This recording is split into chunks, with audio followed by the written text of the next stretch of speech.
আয়োজিত আজকের এই প্রতিবাদ সমাবেশ ও কলমদিরিতি অনুষ্ঠানের উপস্থিত ইসলামী ব্যাংকের বিভিন্ন পর্যায়ে গ্রাহক এবং তৌহিদি জনতা, আসসালামু আলাইকুম। সম্মানিত তৌহিদি জনতা, আমরা সবাই অবগত আছি ইসলামী ব্যাংক কোনো ব্যক্তির সম্পদ নয়, ইসলামী ব্যাংক কোনো দলের সম্পদ নয়। ইসলামী ব্যাংক এদেশের লক্ষ কোটি তৌহিদি জনতার সম্পদ। আপনারা সবাই অবগত আছেন, বিগত ফ্যাসিস্ট সরকারের আমলে এই বর্তমান ইসলামী ব্যাংকের চেয়ারম্যান খুরশিদ আলমের মাধ্যমে এস আলম হাজার হাজার কোটি টাকা বিদেশে পাচার করে নিয়েছে। জুলাই বিপ্লবের পর এদেশের ইসলামপ্রিয় জনতার সার্বিক সহযোগিতায় ইসলামী ব্যাংক আবার ঘুরে দাঁড়িয়েছে। আমরা লক্ষ্য করছি বর্তমান ক্ষমতাসীন দলের একটি কুচক্রী মহল এস আলমের সাথে যোগাযোগের মাধ্যমে বাংলাদেশ ব্যাংকের সাবেক ডেপুটি গভর্নর হাসিনার দোসর খুরশিদ আলমকে ইসলামী ব্যাংকের চেয়ারম্যান নিয়োগের মাধ্যমে এই ব্যাংকটিকে আবার লুটপাট করার জন্য গভীর ষড়যন্ত্র করছে। সম্মানিত তৌহিদি জনতা, এদেশের লক্ষ কোটি জনতার গচ্ছিত সম্পদে করা ইসলামী ব্যাংক যে কোনো মূল্যে রক্ষা করা আমাদের দায়িত্ব। আমরা হুঁশিয়ার করে দিতে চাই, এদেশের লক্ষ কোটি জনতা যে কোনো ধরনের ষড়যন্ত্র রুখে দেবে। ইসলামী ব্যাংক থেকে খুরশিদ আলমকে অপসারণ করতে হবে। আমরা এই খুরশিদ আলমের আমাদের আন্দোলনের সংগ্রামে সর্বাত্মক সহযোগিতা অংশ করার জন্য উদাত্ত আহ্বান জানিয়ে আমি আমার বক্তব্য এখানে শেষ করছি। আল্লাহ হাফেজ।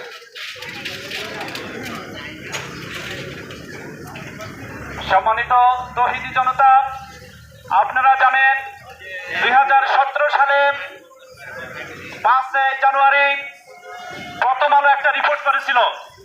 সেই রিপোর্টে প্রথম আলো রিপোর্ট এইভাবে করেছিল, একটি ব্যাংক দখলের গল্প। একটি ব্যাংক দখলের গল্প কি ছিল?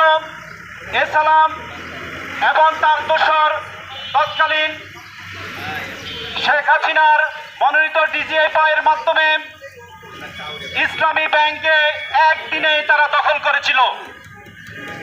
তারা কি অন্যায়ভাবে তাদের বোর্ড মিটিং করেছিল তাদের নিয়ন্ত্রিত একটি হোটেলে।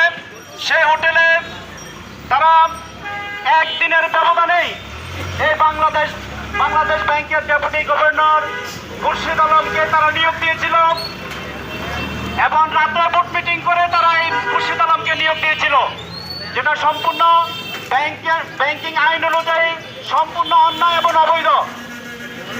সেই এস আলম এই বাংলাদেশ থেকে হাজার হাজার কোটি টাকা পাচার করে বিদেশে নিয়ে গিয়েছিল। আমরা এর তীব্র নিন্দা এবং প্রতিবাদ জানাই এবং এই খুরশিদ আলমের পদত্যাগ দাবি করছি। এ পর্যায়ে আপনাদের সামনে বক্তব্য পেশ করবেন ডাক্তার গিয়াসউদ্দিন, জনাব ডাক্তার গিয়াসউদ্দিন, ইসলামী ব্যাংকের গ্রাহক।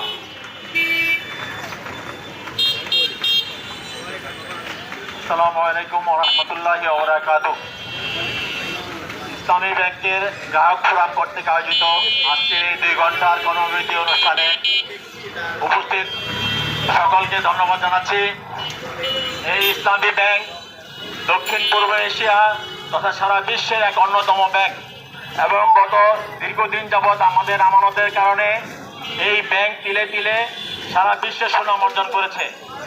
বিগত ফ্যাসিস্ট সরকার, আওয়ামী সরকার এই ইসলামী ব্যাংককে ধ্বংস করার জন্য তাদের নিজস্ব লোক এস আলমকে নিয়োগ দিয়েছিল।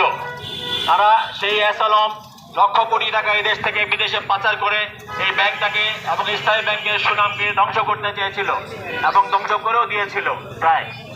কিন্তু আল্লাহর অশেষ রহমতে গত 5ই আগস্টের পরে এই সরকার পলায়ন করার পরে এই ইসলামী ব্যাংক আবার তাদের গ্রাহকদের আমাদের বিশ্বাসযোগ্যতা অর্জন করে আস্তে আস্তে পুনর্গঠিত হয়ে এসেছে।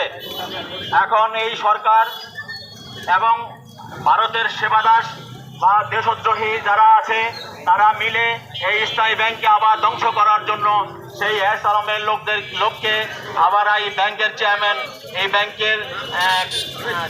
চেয়ারম্যান নিয়োগ দিয়েছে আমরা এর প্রতিবাদ জানাচ্ছি এবং যতক্ষণ পর্যন্ত এই ফ্যাসিস্ট এবং দেশদ্রোহী এই ব্যাংকে পদে করে ছাড়বো, বেআইনিভাবে নিয়োগ দেওয়া এই ইসলামী ব্যাংক বিরোধী, বাংলাদেশ বিরোধী এই সকল পর্ষদের লোকদেরকে আমরা বহিষ্কার করে ছাড়বো ইনশাআল্লাহ। আমরা আপনাদের সকলকে এই আন্দোলনে শরিক হওয়ার জন্য, বিশেষ করে ইসলামী ব্যাংকের যারা গ্রাহক আছেন তাদেরকে আমরা এই আন্দোলনে শরিক হওয়ার জন্য আহ্বান জানাচ্ছি এবং আমাদের আন্দোলন চলমান থাকবে ইনশাআল্লাহ আপনাদের সমর্থনের মাধ্যমে। ধন্যবাদ সবাইকে। আসসালামু আলাইকুম ওয়া রাহমাতুল্লাহি ওয়া বারাকাতুহু। গ্রাহক ফোরাম এ পর্যায়ে আমাদের সামনে বক্তব্য পেশ করবেন ইসলামী ব্যাংকের গ্রাহক মুফতি শরীফুল ইসলাম। জনাব মুফতি শরীফুল ইসলামকে বক্তব্য রাখার জন্য সবিনয় অনুরোধ করছি। আসসালামু আলাইকুম ওয়া রাহমাতুল্লাহ। ইসলামী ব্যাংকের সচেতন গ্রাহক ফোরাম কর্তৃক আয়োজিত আজকে 2 ঘন্টার কলম বিরতিতে উপস্থিত রয়েছেন ইসলামী ব্যাংক যাত্রাবাড়ি শাখার সম্মানিত গ্রাহকবৃন্দ।